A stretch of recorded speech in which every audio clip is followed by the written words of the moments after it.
ये आपके प्रधानमंत्री पूरे देश से झूठ बोल रहे हैं। नरेंद्र मोदी जी ओबीसी नहीं पैदा हुए थे। आप सब लोगों का भयंकर बेवकूफ बनाया जा रहा है।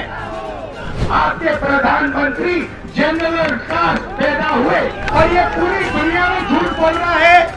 पूरी जिंदगी में जाति जनगणना नहीं करेगा। नमस्कार, आदाब, सत श्री अकाल, जय भीम, जोहार। मेरा नाम है नवीन कुमार। न्याय यात्रा पर निकले राहुल गांधी ने प्रधानमंत्री नरेंद्र मोदी की सबसे कमजोर नस पकड़ ली है। बिहार में जातीय जनगणना के बाद नीतीश कुमार को अपने साथ मिलाकर भाजपा सोच रही थी कि वो पिछड़े तबके की सबसे बड़ी सरमाएदार बन जाएगी, लेकिन राहुल गांधी ने इस पर बहुत लंबा खेल कर दिया है। नरेंद्र मोदी ओबीसी पैदा नहीं हुए थे। कांग्रेस और राहुल बार बार सवाल उठाते हैं कि सरकार में, नौकरशाही में, सिस्टम में ओबीसी की भागीदारी न के बराबर है और नरेंद्र मोदी असल में अगड़ी जाति के लोगों द्वारा और अगड़ी जाति के लिए काम करने वाली सरकार है। कि दिल्ली में 90 अफसर जो देश को चलाते हैं उनमें से 3 ओबीसी हैं, 1 आदिवासी है, 3 दलित हैं। लोकसभा में राष्ट्रपति के अभिभाषण का जवाब देने के लिए खड़े हुए प्रधानमंत्री इसे लेकर सहज दिखने की कोशिश के बावजूद बहुत परेशान नजर आ रहे थे। कांग्रेस के हमारे साथियों को आजकल इस पर बहुत चिंता जताते हैं कि सरकार में ओबीसी कितने लोग हैं, कितने पद पर कहां है, उसके हिसाब किताब करते रहते हैं। जैसे मोदी के लिए यह हरगिज मायने नहीं रखता कि सिस्टम में पिछड़े तबके से आने वालों को कितनी भागीदारी मिली है। उन्होंने एक बड़े सवाल को अपनी जाति पर समेट दिया कि मैं ओबीसी हूं, इसके अलावा और क्या चाहिए। लेकिन मैं हैरान हूं, उनको इतना सबसे बड़ा ओबीसी नजर नहीं आता है। नरेंद्र मोदी ने सोचा था कि उनकी शानदार नाटकीयता सारे सवालों को दबा देगी, लेकिन राहुल गांधी ने इतिहास के पन्नों से उनकी एक ऐसी फाइल खोल दी है जिस पर ओबीसी की राजनीति करने वाले खुसफुसाने लगे। आप सब लोगों का भयंकर बेवकूफ बनाया जा रहा है। सुनो सुनो सुनो, मैं जो बोल रहा हूं, नारे बंद करो। आप लोगों का भयंकर बेवकूफ बनाया जा रहा है। नरेंद्र मोदी ने संसद में कांग्रेस पार्टी को कहा था कि आपकी आंखों पर पट्टी बंधी हुई है, आपको मेरी तरह का ओबीसी नजर नहीं आता है, तो इसमें मेरी क्या गलती।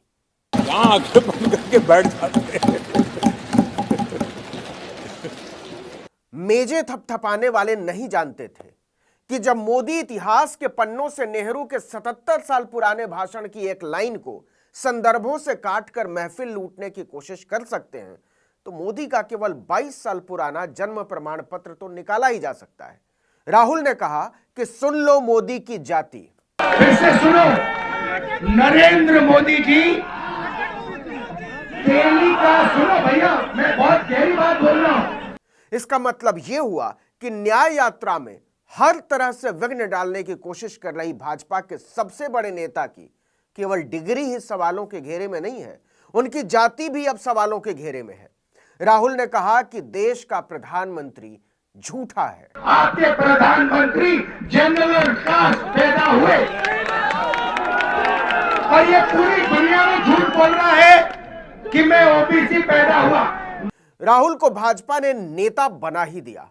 वो मोदी की तरह टेलीप्रॉम्प्टर देखकर लिखा हुआ भाषण नहीं पढ़ते, पूरे आत्मविश्वास के साथ लंबे लंबे भाषण देने लगे हैं और बीच बीच में चुटकी भी लेते हैं। पता मैं कैसे जानता हूं कि आपके प्रधानमंत्री ओबीसी पैदा नहीं हुए?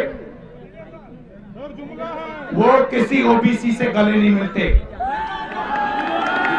वो किसी किसान का ऐसे हाथ नहीं पकड़ते, वो किसी मजदूर का हाथ नहीं पकड़ते, वो सिर्फ अदानी जी का हाथ पकड़ते हैं। राहुल को इतने सख्त और तीखे लहजे में बहुत कम बार देखा गया है, लेकिन समय का पहिया ऐसा घूमा है कि वो राजनीति की परिस्थितियों का सामना करना सीख गए हैं। उन्होंने नरेंद्र मोदी की जाति और उसके तबके को बहुत कस के पकड़ लिया है। नरेंद्र मोदी जी ओबीसी नहीं पैदा हुए थे। नरेंद्र मोदी जी टेलीकास्ट के गुजरात में व्यक्ति पैदा हुए थे। इतना ही नहीं, राहुल ने भाजपा को लपेटते हुए कहा कि आपका प्रधानमंत्री जन्म से सवर्ण है और उसने पिछड़े तबके के दुख तकलीफों को नहीं झेला है। उनकी कम्युनिटी को बीजेपी ने 2000 में ओबीसी बनाया। आपके प्रधानमंत्री ओबीसी नहीं पैदा हुए। इसके बाद राहुल ने मोदी को चुनौती दे डाली और कहा कि मोदी को पता है वो ओबीसी पैदा नहीं हुए, वो असल में सवर्ण है और यही कारण है कि वो लगातार जातीय जनगणना से भागते रहे हैं, क्योंकि इससे वो तबका नाराज हो जाएगा जिसमें वो पैदा हुए। इसके बाद एक बार फिर से मोदी को झूठा बताते हुए राहुल ने कहा कि देश से झूठ बोलने की भी हद होती है और ये पूरी जिंदगी में जाति जनगणना नहीं करेगा, क्योंकि ये आपके प्रधानमंत्री पूरे देश से झूठ बोल रहे हैं, ये ओबीसी नहीं पैदा हुए। अब भाजपा इसका क्या जवाब देगी? कमाल तो यह है कि नीतीश कुमार की पार्टी जेडीयू तक मोदी के ओबीसी होने पर कई बार सवाल उठा चुकी है।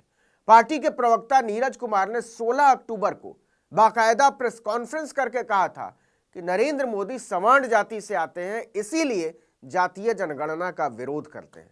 इतना ही नहीं, 2022 में तो जेडीयू के तत्कालीन अध्यक्ष ललन सिंह ने दावा किया था कि PM Narendra Modi duplicate OBC हैं।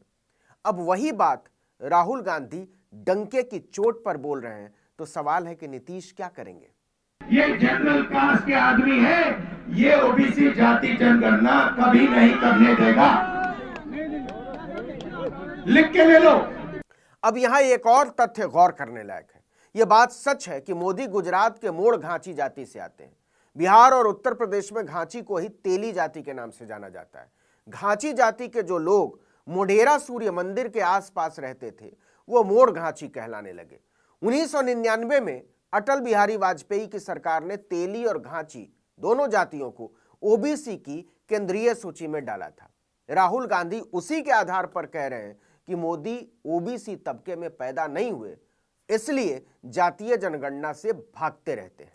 ये आपके प्रधानमंत्री पूरे देश से झूठ बोल रहे हैं।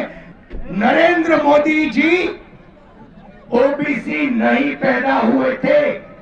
राहुल गांधी ने मोदी की जाति को लेकर उन्हें छेड़ तो दिया है, लेकिन क्या कांग्रेस पार्टी इस बात को समझती है कि ऐसा करके उन्होंने इस समुदाय के 6% मतदाताओं को नाराज कर दिया है? जहां कांग्रेस छोटे छोटे तबके को लुभाने की कोशिश में जुटी है, वहां एक मुश्त 6% वोट को नाराज कर देना बहुत जोखिम भरा हो सकता है।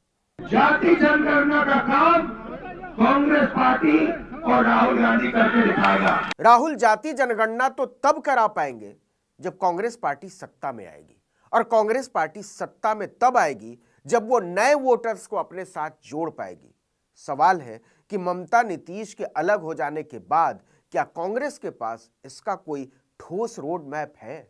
इस वीडियो में इतना ही, लेकिन अगर आपने आर्टिकल 19 इंडिया को अब तक सब्सक्राइब नहीं किया है तो फौरन कीजिए, बेल आइकॉन दबाइए, घंटी जैसी आकृति, लाइक कीजिए और कमेंट करके बताइए हमारा वीडियो आपको कैसा लगा। यूट्यूब पर सब्सक्राइब कर लीजिए, फेसबुक पर हमें फॉलो कीजिए, इंस्टाग्राम पर भी आप हमें फॉलो कर सकते हैं। हमारा ट्विटर हैंडल है आर्टिकल 19_इंडिया और मेरा ट्विटर हैंडल है नवीन जर्नलिस्ट।